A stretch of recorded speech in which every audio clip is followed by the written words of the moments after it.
é o nosso Deus. Queridos, nós vamos trazer uma palavra devocional nesta hora, baseada em Tessalonicenses, 1 Tessalonicenses, capítulo de número 1, do verso 1 ao verso 10. 1 Tessalonicenses, capítulo 1, verso 1 ao verso 10, que diz assim: Paulo, Silvano e Timóteo, a igreja dos Tessalonicenses, em Deus, Pai e no Senhor Jesus Cristo, graça e paz a vós outros. Damos sempre graças a Deus por todos vós, mencionando-vos em nossas orações e sem cessar, recordando-nos diante do nosso Deus e Pai da operosidade da vossa fé, da abnegação do vosso amor e da firmeza da vossa esperança em nosso Senhor Jesus Cristo. Reconhecendo, irmãos amados de Deus, a vossa eleição, porque o nosso evangelho não chegou até vós tão somente em palavra, mas sobretudo em poder, no Espírito Santo e em plena convicção, assim como sabeis ter sido o nosso procedimento entre vós, e por amor de vós, com efeito vos tornastes imitadores nossos e do Senhor, tendo recebido a palavra, posto que em meio à tribulação, com a alegria no Espírito Santo, de sorte que vos tornastes modelo para todos os crentes na Macedônia e na Acaia. Porque de vós repercutiu a palavra do Senhor, não só na Macedônia e Acaia, mas também por toda a parte se divulgou a vossa fé para com Deus, a tal ponto de não terdes necessidade de acrescentar coisa alguma. Pois eles mesmos, no tocante a nós, proclamam que repercussão teve o nosso ingresso no vosso meio, e como deixando os ídolos vos converteste a Deus, para servirdes a Deus, o Deus vivo e verdadeiro, para aguardardes nos céus o seu Filho, a quem ele ressuscitou dentre os mortos, Jesus, que nos livra da ira vindoura. Até o verso de número 10. Irmãos, quero estar compartilhando com os irmãos sobre o tema enfrentando as aflições com firme convicção. Mais do que nunca, esses dias que vivemos carece de que cada crente tenha profundas convicções em Deus. E convicção se firma através da palavra, né? Não meramente de maneira dogmática, mas também dogmática, digamos assim, porque a Bíblia tem todo um sistema de doutrinas. O que a Bíblia fala sobre Cristo, cristologia, o que a Bíblia fala sobre salvação, soteriologia, o que a Bíblia fala sobre o Espírito Santo, pneumatologia, o que a Bíblia fala sobre soberania de Deus, doutrina da eleição, né? Então nós temos toda essa dogmática que sustenta ou que embasa o nosso corpo doutrinário, mas também precisamos cada dia mais estarmos nos pautando em verdades bíblicas de maneira bem pontuais, e me parece que era essa a preocupação do apóstolo Paulo. Portanto, o tema do livro aqui, escrito à igreja de Tessalônica, o tema do livro é Enfrentando Aflições. Enfrentando Aflições. E qual o motivo pelo qual Paulo escreve esta carta? Ele escreve para encorajar os crentes com a esperança acerca da volta de Jesus. E quando é que Paulo escreve esse texto? Paulo escreve em torno do ano 51 e 52, no contexto do livro de Atos. Nós temos aí as viagens missionárias que Paulo percorre praticamente toda a Ásia, chegando a levar a palavra do Senhor naquele contexto da região de Tessalônica, né? E aí Paulo vai pontuar algumas questões. Ele escreve 2 cartas a essa igreja, duas epístolas, e a primeira delas, uma ênfase bem devocional, bem para afirmar valores da fé, e a segunda epístola quase que de maneira orientadora, com princípios escatológicos. Paulo está falando muito sobre a questão da segunda vinda de Jesus, o cenário, o que antecede. Eu já falei aqui alguns dias atrás sobre a segunda epístola, quando Paulo fala sobre essa questão da apostasia, do surgimento do iníquo, do anticristo, e todo um cenário preparatório para esse tempo do fim, o tempo de consumação, mas também um tempo da manifestação da ira de Deus, e bem como a salvação eterna daqueles os quais Deus chamou para a salvação. Irmãos, então, de maneira bem prática, eu quero pontuar alguns princípios que Paulo fala a essa igreja, que também está passando por aflições. A aflição parece que não é uma circunstância ocultada por Jesus. Jesus diz: no mundo tereis aflições. Mas o encorajamento de Jesus é: mas tende bom ânimo, porque eu venci o mundo. Me parece que Paulo quer traduzir essa palavra de Jesus identificando circunstâncias que vão dar a esses crentes de Tessalônica a capacidade de enfrentamento das aflições. Como é que eles deveriam enfrentar essas aflições? Deveriam ter uma firme convicção bíblica, espiritual. E eu faço coro com Paulo, porque nos dias de hoje, irmãos, nós não temos a quem nos apegar. Você, como eu, não tem a quem se apegar se não for a palavra do Senhor, se não for as verdades eternas. E com isso eu gostaria então de estar pontuando quais os princípios os quais que Paulo orienta para que a igreja pudesse ter firme convicção. E você, como eu, precisa dessa firme convicção. Primeiro delas, Paulo fala no verso de número 2: damos sempre graças a Deus por todos vós, mencionando vós em nossas orações e sem cessar. Ou seja, Paulo mostra que aqueles crentes eram motivo de oração dele. Ele não estava presente, por isso ele escreve a carta, então estava geograficamente distante daqueles crentes. Mas o que separa uma pessoa da outra, sobretudo os crentes, é apenas uma oração, porque quando a gente ora, a gente se conecta ao Pai e intercede pelo outro que pode estar muito distante de nós, mas não está distante dos olhos de Deus. Paulo, então, está orando em favor desses crentes de Tessalônica, e ele está dizendo que está orando sem cessar. A intensidade da oração que Paulo tinha com aqueles crentes. E aí, Paulo, fala que ele tinha uma memória acerca do estilo de vida, de como aqueles crentes viviam. E essa memória é que vai nos apresentar alguns destaques dessas firmezas doutrinárias, os quais Paulo fala que eles tinham que permanecer firmes nelas. Primeira questão, Paulo nos ensina acerca da operosidade da fé daqueles crentes.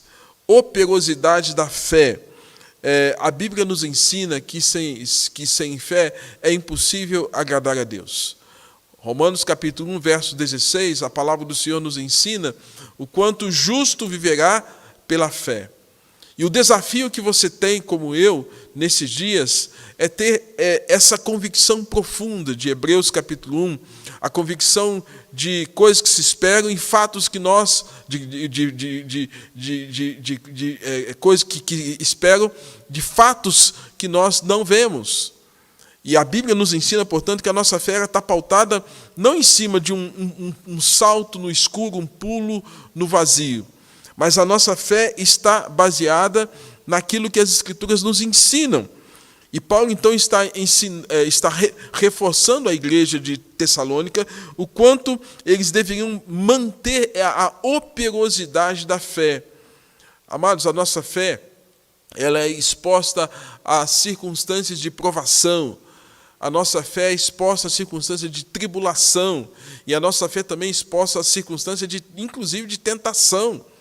Quando é tentação, não vem de Deus, mas a nossa fé muitas vezes é provada como o Senhor provou Abraão, e o Senhor nos prova. E aqueles crentes de Tessalônica, eles tinham que mostrar exatamente essa operosidade da fé deles. A fé deles não deveria ser meramente contemplativa, platônica, ou então tal qual Tiago nos ensina, que a fé sem obras, ela é morta.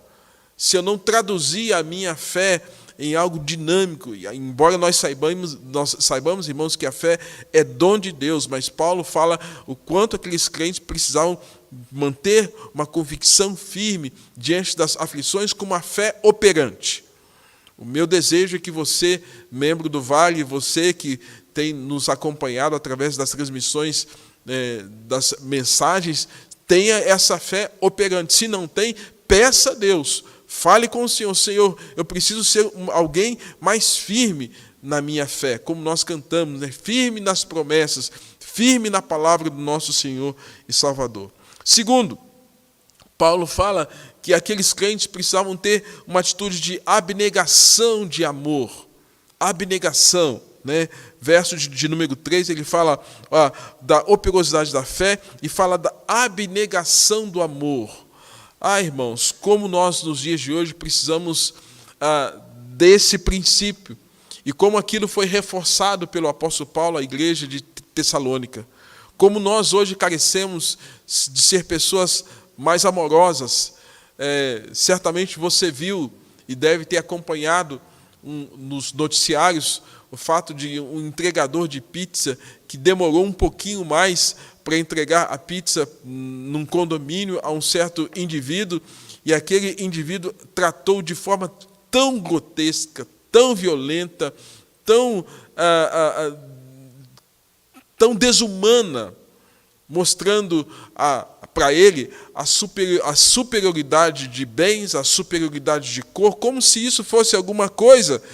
E aí a gente vê a atitude firme, paciente, calma do entregador de pizza, mostrando e tentando dissuadir aquele indivíduo de que aqueles argumentos que ele usava para denigrir o outro eram fúteis. Irmãos, como nós hoje precisamos de uma geração que ame mais, e a Bíblia vai nos apontar que nos últimos dias o amor de quase todos vai se esfriar. Que o seu não esfrie, que o seu não esfrie, porque Paulo vai mostrar que aquela igreja, ela tinha um amor abnegado, que abre mão, um amor que não tinha um discurso altruísta, um discurso de que amava, mas na prática não amava, mas um amor real. E a Bíblia nos ensina que esse amor real, esse amor sacrificial, a gente aprende só quando Jesus entra na nossa vida, no nosso coração e transforma o nosso ser. Então esse é o segundo aspecto de que nós precisamos defender e crer nisso.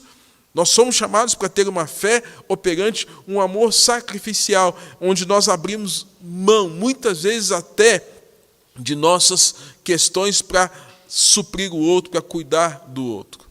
É esse amor que nós temos que ter. E Paulo fala ainda que essa igreja deveria estar firme na esperança.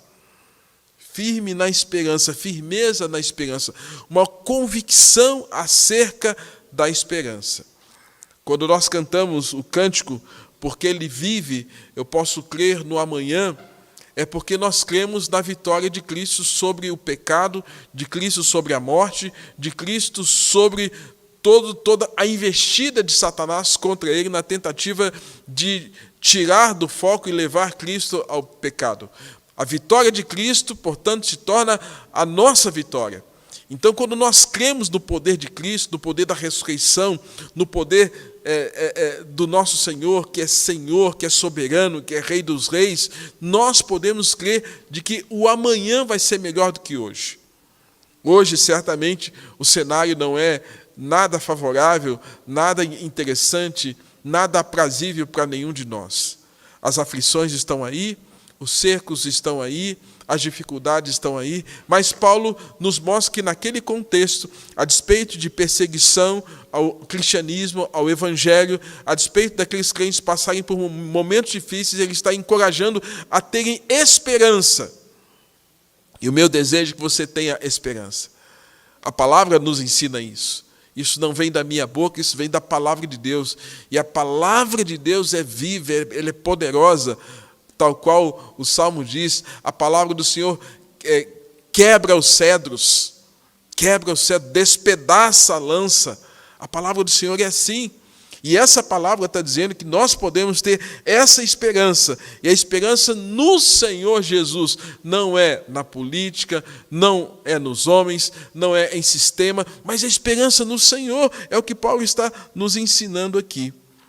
Em quarto lugar, Paulo está falando o quanto aqueles crentes precisavam, além de ter uma fé operante, abnegação do amor, de terem esperança, eles precisavam ter a convicção da eleição, a convicção do chamado deles para a salvação.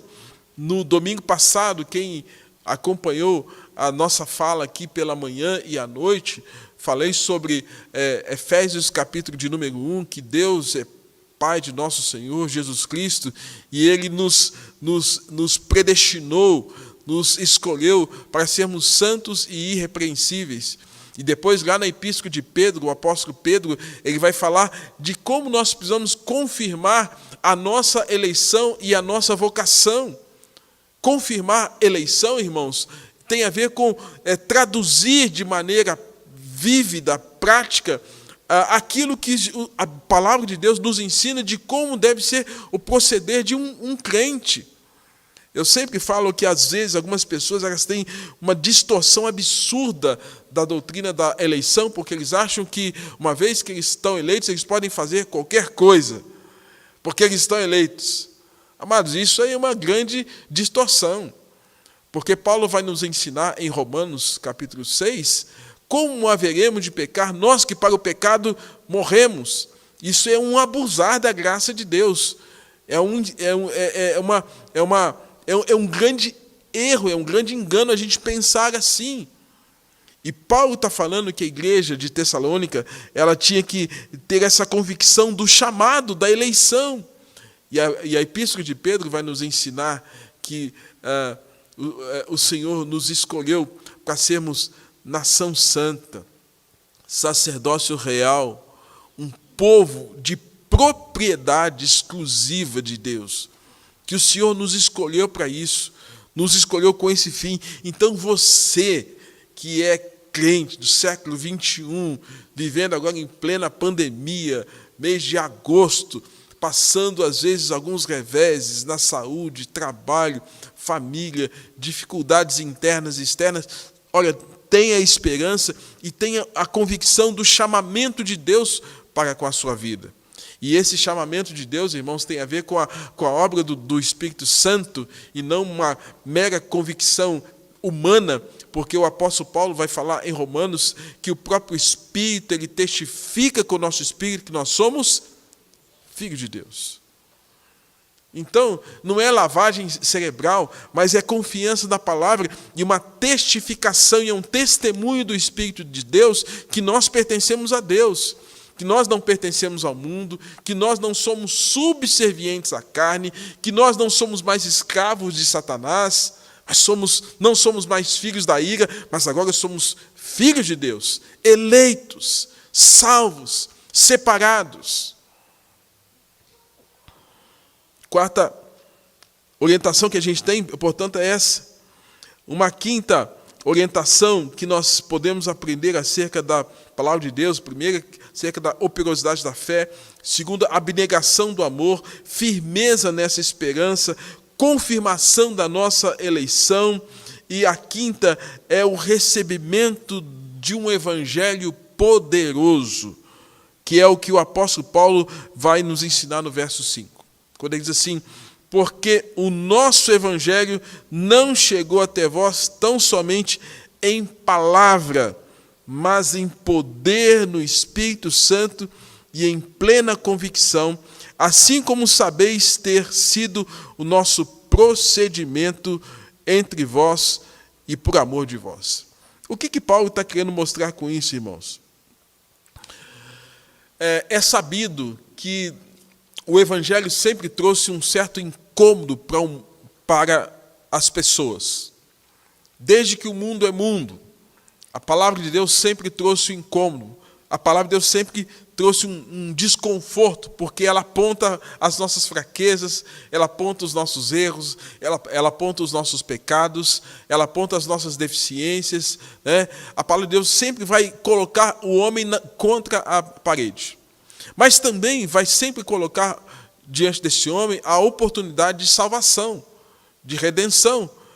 É por isso que quando nós olhamos para o livro de Gênesis, capítulo de número 1, 2 e 3, nós temos ali em Gênesis 1, 2 e 3, três princípios: criação, a queda e a redenção. Criação, quando Deus criou todas as coisas; a queda, quando o pecado entrou; e redenção, quando Deus prometeu que enviaria o seu Filho Jesus para morrer na cruz em nosso lugar, seria o descendente da mulher para pisar a cabeça da serpente. Então a gente tem ali a construção de todo um plano redentivo. E esse plano redentivo, quando chega na vida do homem, não chega para mudar o seu intelecto, não chega para mudar meramente aspectos comportamentais. Porque se mudar o intelecto, mexe com a cabeça, mas o coração não muda. Se pensar em aspectos comportamentais, vai trazer regras e mais regras, religiosidade pura e simples. Mas quando o Evangelho chega na nossa vida, irmãos, chega na vida do homem, ele chega com poder, tal qual João diz, para convencer o ser humano de que ele é pecador, de que haverá a manifestação da justiça de Deus e que haverá um dia de prestação de contas, o juízo. É isso que o Espírito Santo vem fazer nas nossas vidas. Então Paulo está dizendo que aqueles crentes, que o Evangelho não chegou com a força da palavra dos gregos, e dentre eles Aristóteles, Sócrates, e tantos outros personagens que viveram um período que antecedeu o nascimento de Cristo e que teve o mundo uma influência filosófica, o Império Grego. Não foi esse evangelho que chegou na vida dos crentes de Tessalônica. Não é esse evangelho que deve chegar na vida das pessoas que meramente enche a cabeça delas. Mas é um evangelho que vem, tal qual o apóstolo Paulo diz aqui, não vem só em palavras, mas ele vem em poder do Espírito Santo, em plena convicção, uma transformação tão poderosa que lá no livro de Ezequiel, o Senhor vai nos ensinar que o Senhor, quando muda a vida de um homem, ele transforma o coração petrificado pelo pecado, petrificado pela maldade, petrificado pela presença evidente das forças das trevas, petrificado por toda essa condição pecaminosa num coração de carne. E essa transformação, a Bíblia fala que tem a ver com a conversão. Esse evangelho, quando chega com poder. Eu louvo a Deus porque o evangelho chegou na minha família nos idos de 1969. Chegou na vida de meu pai, chegou na vida de minha mãe. Eram católicos romanos. Eram pessoas que eram devotas às imagens, aos santos, e toda uma orientação doutrinária diferenciada, e que não abarcava todo o ensino correto das Escrituras. O Evangelho chegou, trouxe a mudança na vida de meu pai e minha mãe, e como o Evangelho, dentro da nossa casa, dentro da nossa família, mudou radicalmente a nossa ética, os nossos valores, a nossa vida, a nossa conduta, e trouxe não somente uma mudança espiritual, de coração, mas uma mudança também do ponto de vista de olhar para a vida, de cosmovisão bíblica cristã, e mudou inclusive a nossa vida do ponto de vista social e cultural. É isso que o Evangelho faz. O Evangelho muda por dentro, mas muda por fora. É por isso que não é comum, irmãos, por mais que a pessoa seja simples, tenha uma casinha simples, quando o Evangelho muda aquele coração, aquela vida simples vai se sofisticando dia após dia, porque o poder do Evangelho traz mudança espiritual, traz mudança ética, traz mudança comportamental. Aquele homem que bebia não bebe mais, aquele homem que fumava não fuma mais, aquela pessoa que usava o dinheiro com jogos não joga mais, aquela vida voltada para uma vida desregrada agora se torna uma vida contida, contribui, dizima para com Deus, cuida da casa, cuida dos bens, cuida do filho, cuida do esposo, porque quando o evangelho chega, ele muda completamente, e é isso que Paulo está falando, esse poder do evangelho que muda o endereço, inferno para o céu, e que também traz uma mudança poderosa na vida das pessoas. A quinta orientação que Paulo traz aqui para nós, irmãos, é que esse evangelho, essa palavra, né, esse enfrentamento que aqueles crentes tinham que ter diante das aflições, com fé operante, abnegação de amor, firmeza de esperança, convicção na eleição, recebimento do evangelho com poder. E a sexta orientação que eu vejo nesse texto é que tudo isso levou automaticamente aqueles crentes a se tornarem modelo, que é o que nós encontramos a partir do verso 6, quando ele fala assim: com efeito, vos tornaste imitadores nossos. Ou seja, os crentes de Tessalônica se tornaram imitadores de Paulo, o apóstolo, aquele que era perseguidor, agora é seguidor, missionário, um homem comprometido com o evangelho e que anuncia com a vida, com palavras, com seu testemunho, a palavra do Senhor, discipulando pessoas, evangelizando pessoas. E ele diz agora: vocês se tornaram meus imitadores, como Paulo dizia, ele era imitador de Cristo. Ele fala: imitadores nossos e do Senhor, tendo recebido a palavra, pois que em meio a muita tribulação, com alegria no Espírito Santo. De sorte que vos tornastes modelo para todos os crentes na Macedônia e na Acaia. Paulo está dizendo, irmãos, que quando o evangelho chegou, não trouxe aquela ideia de que a gente acha que quando a gente vira crente, quando a gente se converte, todos os nossos problemas vão acabar. É como se virasse uma chave e agora eu não tenho mais problemas. Muito pelo contrário. Agora que você está na luz e você enxerga, Deus te dá novamente olhos espirituais, você começa a identificar muito mais problemas do que antes. Porque quem não tem a palavra do Senhor e está em trevas, ele anda na escuridão. Mas quando agora Deus nos chama para a luz, ele abre os nossos olhos e a gente percebe a escuridão que está à nossa frente, ao nosso redor, e muitas vezes a escuridão que está dentro de nós.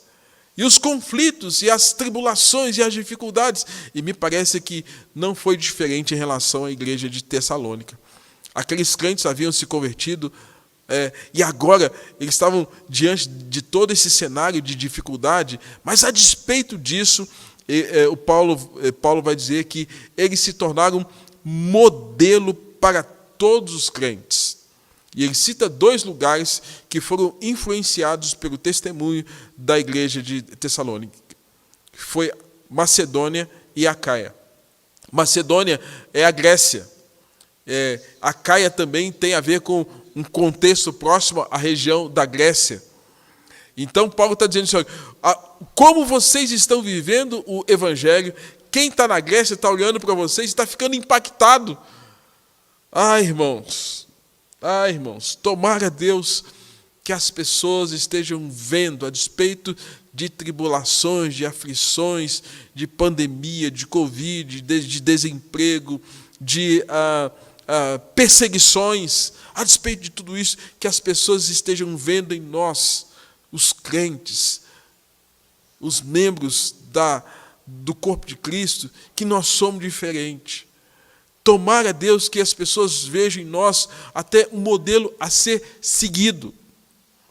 Eu queria ser como aquela família. Eu queria ser como aquele homem.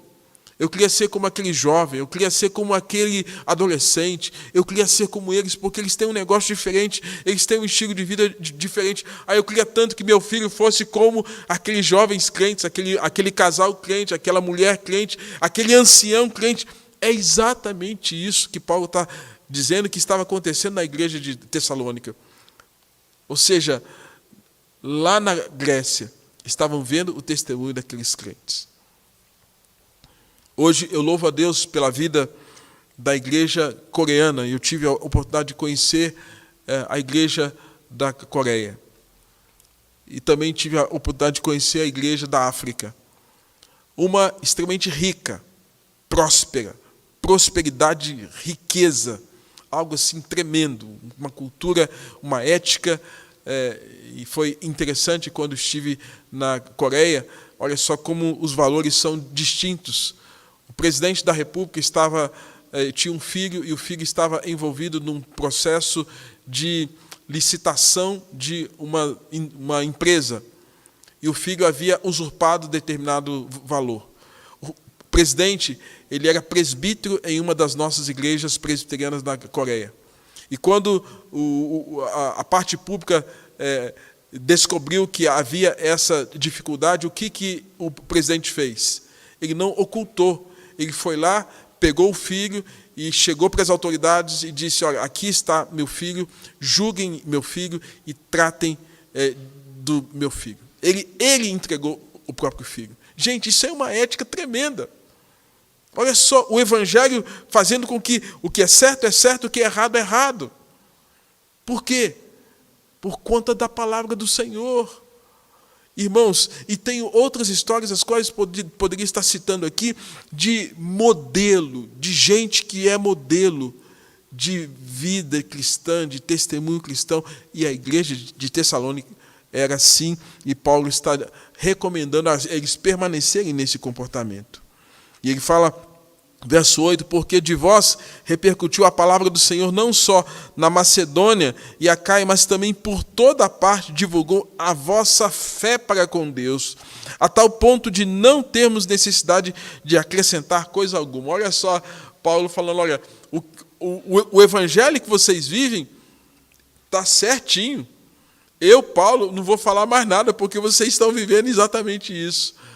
Como hoje a gente precisa, às vezes, dar um puxão de orelha aqui, falar uma coisa aqui, corrigir ali, para que as pessoas voltem para o Evangelho, centralizem, focalizem a palavra do Senhor e o Evangelho.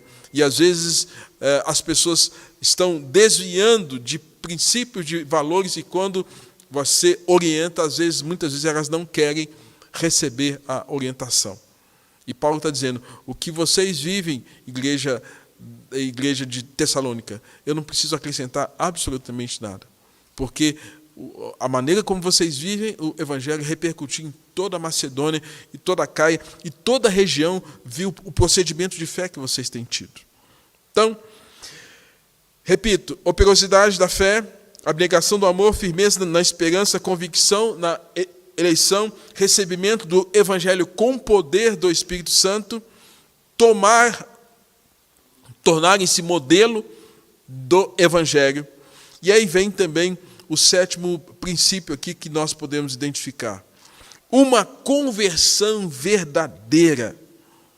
Conversão verdadeira, que é o sétimo princípio que eu aprendo aqui, quando Paulo fala assim, verso de número 9, pois eles mesmos, no tocante a nós, proclamam que repercussão teve o nosso ingresso no vosso meio, e como deixando os ídolos vos converteste a Deus, para servir ao Deus vivo e verdadeiro. Paulo está dizendo assim, gente, vocês demonstram uma conversão genuína. Não foi uma conversão pela metade. Não foi uma conversão parcial. É algo vívido, é nítido o que Deus fez na vida de vocês. E aí Paulo está falando o quanto houve um abandono, uma renúncia. E aqui ele cita de maneira específica ídolos. Mas, amados, como nós temos facilidade de criar ídolos? Como nós às vezes fazemos críticas aos romanos, porque eles têm um ídolo às vezes materializado, né, feito de barro. Mas como nós temos ídolos dentro de nós mesmos? Como nós criamos ídolos imaginários, como nós formatamos esses ídolos dentro de nós. A Bíblia fala, por exemplo, Jesus, quando cita em Mateus capítulo 5, me parece que no verso 24, não poderia servir a dois ídolos, a dois senhores, Riqueza é um deles. Pode se tornar um ídolo. Como nós temos facilidade de criar ídolos e fazer até das pessoas verdadeiros ídolos para nós. O Salmo 115, né, nos ensina, não a nós, Senhor, não a nós, mas ao teu nome da glória. Né? Ele fala desses ídolos que têm boca e não falam, têm ouvidos e não ouvem, têm nariz e não cheiram, né? Têm mãos e não apalpam. Fala desses ídolos, sim, mas como nós criamos pequenos ídolos dentro de nós, e às vezes os adoramos, nós os reverenciamos. E eu aprendi uma frase que diz assim: ídolo é tudo aquilo que a gente não consegue ficar sem. Olha só, eu vou repetir. Ídolo é tudo aquilo que a gente não consegue ficar sem. Hoje parece que a gente está... A tecnologia chegou, a gente aí está com o celular na mão o tempo todo. Será que não é um ídolo? Né? A gente hoje está com um monte de coisa aí que às vezes pode ter se tornado um objeto de culto, de adoração. E aí Paulo está dizendo, ó, vocês tiveram uma verdadeira conversão. E essa conversão foi traduzida num serviço ao Deus vivo e verdadeiro, porque deixando os ídolos vos convertestes a Deus para servir o Deus vivo, ao Deus verdadeiro, porque os falsos deuses estão aí, os pequenos deuses estão aí, as raposinhas estão aí. E por fim, irmãos, Paulo fala acerca da esperança da vida vindoura, que aqueles crentes aguardavam a segunda vinda de Jesus. Verso de número 10, ele fala: e para guardardes nos céus o seu Filho, a quem ele ressuscitou dentre os mortos, Jesus que nos livra da ira vindoura. Paulo está falando o quanto aqueles crentes haviam abandonado os ídolos para servir um Deus vivo e verdadeiro, e isso gerou uma confiança, uma convicção profunda de que as promessas do Senhor Jesus haveriam de se cumprir.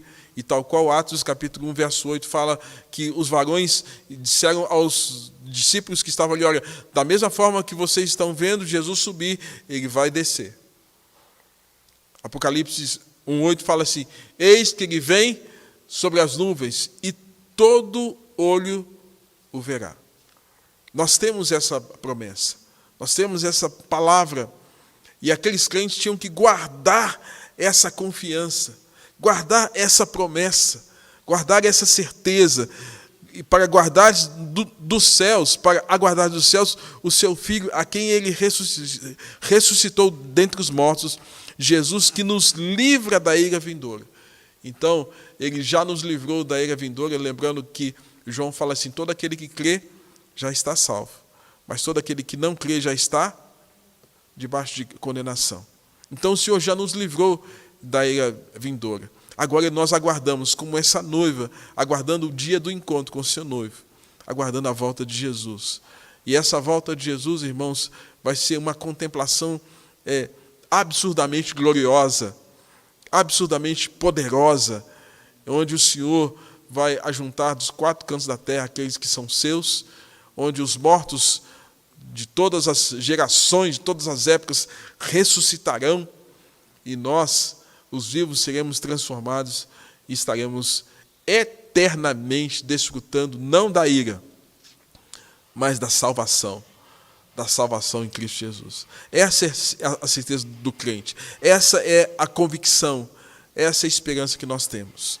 E eu quero encerrar lembrando daquilo que Paulo fala à igreja de Corinto.